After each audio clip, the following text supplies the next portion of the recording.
नमस्कार दोस्तों, ये कहानी नहीं, हकीकत है। फर्क बस इतना है कि इस घर का नाम शर्मा निवास नहीं, संघर्ष निवास था और इसकी दीवारें रिश्तों के टुकड़े चाट चाट के अब सीलन से गल चुकी हैं। शीर्षक: जादू, शक और मिस्री, एक टेढ़ी औरत की सीधी बर्बादी। रेखा, उम्र 36 साल। चेहरा मानो हल्दी से रंगा हुआ भगवान का फुर्सत में किया गया काम। बाल लंबे लेकिन दिमाग छोटा और उलझा हुआ। शक उसका धर्म था और मिस्री उसका प्रसाद। सुबह 10 बजे उठना, मुंह में आधा किलो मिस्री, फिर पान गुटखा, फिर पीठ सीधी करके बर्तन तक घूरना। काम वो तो पति संजय के हिस्से आता था।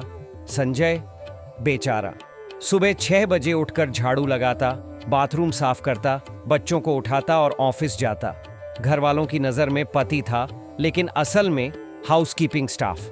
रेखा को लगता अगर घर में कोई छींक भी गया तो या तो पड़ोसन सीमा ने तंत्र किया है या पति संजय ने जादू करवाया है।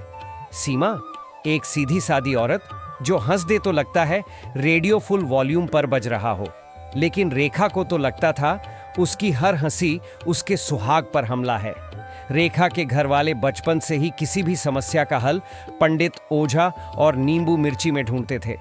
रेखा ने जब बोलना सीखा तभी से डर को पूजा और शक को सिंदूर मान लिया। छोटी बहन ने बचपन में कुछ बोल दिया, रेखा ने उसकी शादी तक उससे बात नहीं की।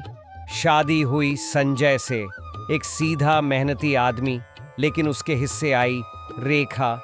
घंटों मुंह में मिस्री और मन में जहर। शक का ऐसा जहर कि एक दिन बूढ़ी आंटी को संजय से बात करते देख लिया तो पूरा घर सिर पर उठा लिया। जरूर कुछ चल रहा है तुम दोनों में।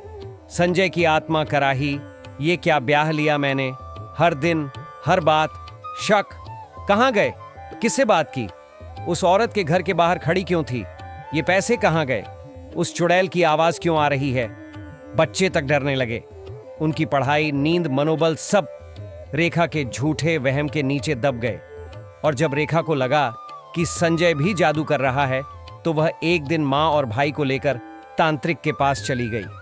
पेट साफ नहीं हो रहा, जरूर काला जादू है, तांत्रिक ने कहा। मुर्गा तंदूरी नहीं, पका पकाया फंस गया है। उसने कुछ टोने टोटके किए, पैसे ऐंठे और चलता बना। अब घर में दवा की नहीं, मंत्र की जरूरत मानी जाने लगी। संजय, जो अंधश्रद्धा निर्मूलन समिति का कार्य करता था, एक दिन उसे शक हुआ कि रेखा 2 तांत्रिकों को लेकर घर में घुसी है।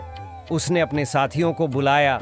तांत्रिक भाग खड़े हुए, लेकिन तब तक बहुत कुछ टूट चुका था। भी कमरे में बंद कर देती। सालों से दोनों अलग अलग कमरों में सोते हैं।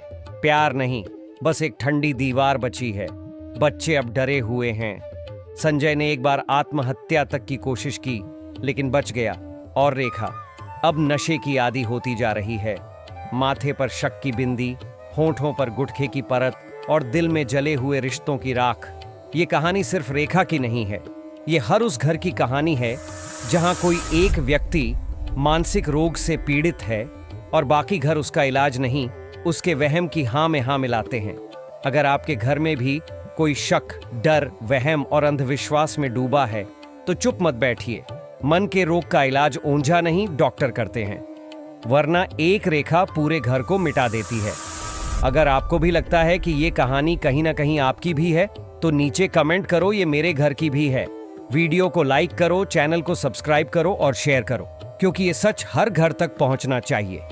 ये मजाक नहीं, ये मानसिकता है जो घर बर्बाद कर रही है।